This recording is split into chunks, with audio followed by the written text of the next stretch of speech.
Hello ఈ వీడియోలో మనం ఫోకస్ చేస్తున్న ఇండియన్ బిజినెస్ గ్రూప్ ఏదైతే ఉందో అది నేను పుట్టక ముందు ఇన్ఫాక్ట్ ఈ కంపెనీ జర్నీ ఇండిపెండెన్స్ రావడానికన్నా 50 ఇయర్స్ ముందే స్టార్ట్ అయింది.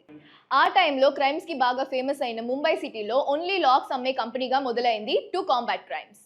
కానీ ఇప్పుడు ఈ కంపెనీ ఒక మ్యామోత్ కాంగ్లమెరేట్ గా మారి లాక్స్ తయారు చేయడమే కాక లైఫ్ లో మనం కనెక్ట్ అయ్యే చాలా విషయాలైన సోప్స్, అప్లయన్సెస్, ఫర్నిచర్, ఎలక్ట్రానిక్స్ లాంటివి తయారు చేస్తుంది. రియల్ ఎస్టేట్ లో కూడా ఈ గ్రూప్ పెద్ద బ్రాండ్ గా ఉంది. You name it, they make it. అదే గోద్రేజ్ గ్రూప్. ఇప్పుడు ఇది ఎందుకు న్యూస్ అయిందంటే ఈ బిగ్గెస్ట్ గ్రూప్ ఇప్పుడు 2 పార్ట్స్ గా స్ప్లిట్ అయింది. ఈ వీడియోలో 3 క్వశ్చన్స్ కి ఆన్సర్స్ ఇవ్వబోతున్నాం. ఫస్ట్లీ, గోద్రేజ్ స్ప్లిట్ అయిన తర్వాత ఈ కంపెనీకి ఏం అందింది? సెకండ్లీ, అసలు ఈ డివిజన్ అనేది ఎందుకు జరిగింది? And thirdly, very importantly, Godrej stocks పై ఈ స్ప్లిట్ ఒక ఇంపాక్ట్ ఎలా ఉండబోతుంది? ఈ అన్ని ఇన్ఫర్మేషన్ కోసం ఈ వీడియోని చివరి దాకా చూడండి. ఇలాంటి మరిన్ని విషయాలు తెలుసుకోవడం కోసం ఈ ఛానల్ని సబ్స్క్రైబ్ చేసుకోండి. సరే, ఫస్ట్ మనం గోద్రేజ్ స్ప్లిట్ అయిన తర్వాత ఎవరెవరికి ఏం అందింది అనే విషయాన్ని తెలుసుకుందామా? స్ప్లిట్ తర్వాత 2 కొత్త ఎంటిటీస్ క్రియేట్ అయ్యాయి, Godrej industries and Godrej enterprises. Godrej industries కింద గోద్రేజ్ గ్రూప్ కు చెందిన 5 లిస్టెడ్ కంపెనీస్ ఉన్నాయి. Godrej industries, Godrej consumer products, Godrej properties, Godrej Agrovet and Astec life sciences. Godrej industries chairman గా నాదిర్ గోద్రేజ్ ఉంటారు. అతని బ్రదర్ అయిన ఆది గోద్రేజ్ అండ్ నాదిర్ ఫ్యామిలీస్ కంట్రోల్లో ఇవి ఉంటాయి. ఇక second part Godrej enterprises group. ఇందులో Godrej and Boyce, G&B and వాళ్ళ అఫిలియేట్స్ ఉన్నాయి. ఈ గ్రూప్ కి చైర్పర్సన్ అండ్ MD రోల్స్ లో జామ్షెద్ గోద్రేజ్ ఉంటారు.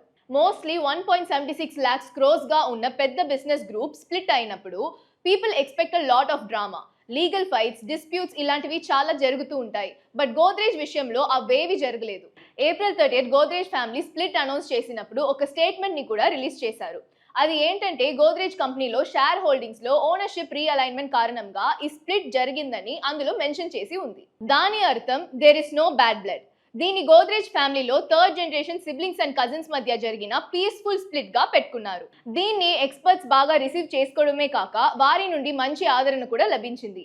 ఈ స్ప్లిట్ చాలా క్లీన్ గా ఉండడమే కాక గోద్రేజ్ స్టాక్స్ పై ఎటువంటి నెగటివ్ ఇంపాక్ట్ ఉండకపోవచ్చని ఎక్స్పర్ట్స్ నమ్మారు. ఇన్ఫాక్ట్ ఇన్వెస్టర్స్ ఈ న్యూస్ ని పాజిటివ్ గా తీసుకున్నారు. దాని కారణంగా షార్ట్ టు మీడియం టర్మ్ లో స్టాక్ ప్రైసెస్ ఎటువంటి మేజర్ రియాక్షన్ ఉండకపోవచ్చు. ఓవరాల్ గా Godrej group stocks 2024 calendar year లో బాగా పర్ఫామ్ చేశాయి. గోద్రేజ్ ప్రాపర్టీస్ 32% రైస్ తో లీడ్ లో ఉన్నాయి. Whereas Godrej industries 29%, Astec life sciences 17% and Godrej consumer products లో 8% రైస్ ని చూసాయి. ఓన్లీ గోద్రేజ్ అగ్రోవెట్ మాత్రమే ఈ పీరియడ్ లో డౌన్ అయింది. So that's about Godrej split. అయితే మీ పోర్ట్ఫోలియోలో గోద్రేజ్ స్టాక్స్ ఏమైనా ఉన్నాయా? కమెంట్స్ లో చెప్పండి. వీడియోని లైక్ అండ్ షేర్ చేయండి. ఇలాంటి మరిన్ని ఇన్ఫర్మేషన్ కోసం మా ఛానల్ కి సబ్స్క్రైబ్ చేసుకోండి. See you soon. Investment in securities market are subject to market risks. Read all the related documents carefully before investing.